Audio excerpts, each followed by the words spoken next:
top news at this hour. India talks tough to China over Arunachal Pradesh provocation. This is a row over a traveler from Arunachal Pradesh who was traveling from the UK to Japan via Shanghai and was detained for hours on end in Shanghai. Now, Ministry of External Affairs spokesperson Randhir Jaiswal has put out a very strong statement after the Chinese Foreign Ministry questioned India's position on the state of Arunachal Pradesh, claiming rights over it. India says Arunachal Pradesh is an integral and inalienable part of India, and this is self-evident. This is a self-evident fact. No amount of denial by the Chinese side is going to change this indisputable reality. Now, Prema, the woman who was traveling to Japan via Shanghai, spoke first to India today to my colleague Pranay Upadhyay, and he joins me for more on this. A very strong statement, Pranay, coming after the story that you broke on how one Indian woman born in Arunachal Pradesh, because of the territorial issue and claims that China makes, was made to wait for more than 18 hours. Geeta, now it is quite clear that the entire intention, whatever Pema has faced in Shanghai, at the Shanghai airport, was actually a malified intention, because Chinese authorities could not explain the very reason, the very objective of her detention. And now this has come out with the Chinese reaction, where they called Arunachal Pradesh as so-called illegal setup, which is absolutely an absurd thing, because Arunachal is an inalienable part of India. In fact, Arunachal is India. So therefore, the government of India, the Ministry of External Affairs, has strongly rejected the statement made by the Chinese authorities, Chinese Ministry of Foreign Affairs, and also clearly stated that no amount of denial can change the requirement, the very fact on ground that Arunachal is India. And in fact, the behavior, the treatment, of the Chinese authorities, faced by Pema, was actually in contradiction to various conventions, and in fact, the Chinese own rules that they allow the international passengers for a transit and visa-free transit up to 24 hours. So clearly, Pema, who was there during her transit to Japan only for 3 hours at the Shanghai airport, and the way she was subjected, she was detained. Earlier, she was, they denied the fact that she was not under detention. However, India contradicted this thing. India raised this issue not only in Delhi, not only in Beijing, but even at the level of, at the Shanghai level as well, at the local authorities level, and with the Chinese Ministry of Foreign Affairs, and with the Chinese immigration as well.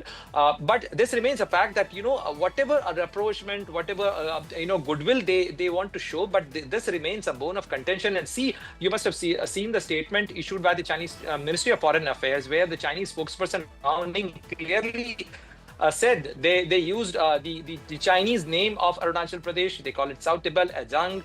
And they said that it's an illegal setup, and China never accepted this thing. So the clearly intention is evident that why this thing happened, and how they are making this discrimination with people born in Arunachal Pradesh when they transit, when they travel through China, and why they are subjected to such kind of harassment and treatment. Right.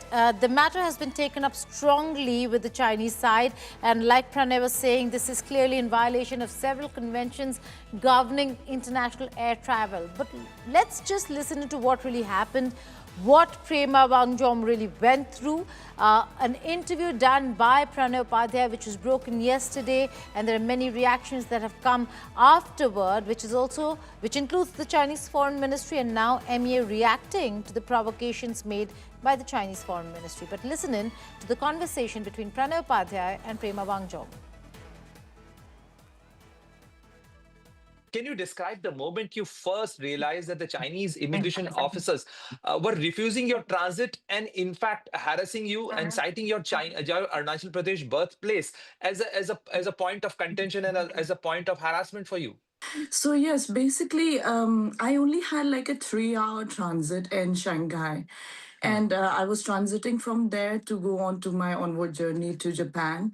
And I had actually gone past the immigration gates. It was A gate. So basically, I just put my passport through and went to the security gates. Obviously, I was in queue to get through to security.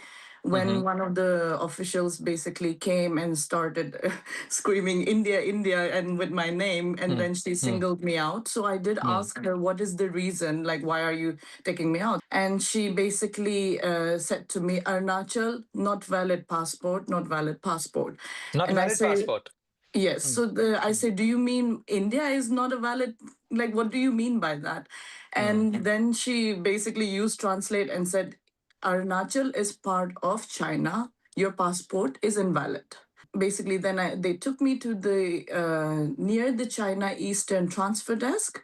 And right next to that is basically the immigration officer was seated who was checking various things. But they didn't give me a timeline. I said, by law, I don't know what you're saying because Arunachal is part of India. I've never heard of Arunachal being part of China. We don't have any land property rights in Yes. China. We don't have any access to public funds in China. Our government is Indian. So they basically just kept holding up and did not give me any specific. I said, can you show me the exact rule that says Indians cannot transit? No, your passport is not valid. It's invalid. India, no. China only. Arunachal, China only.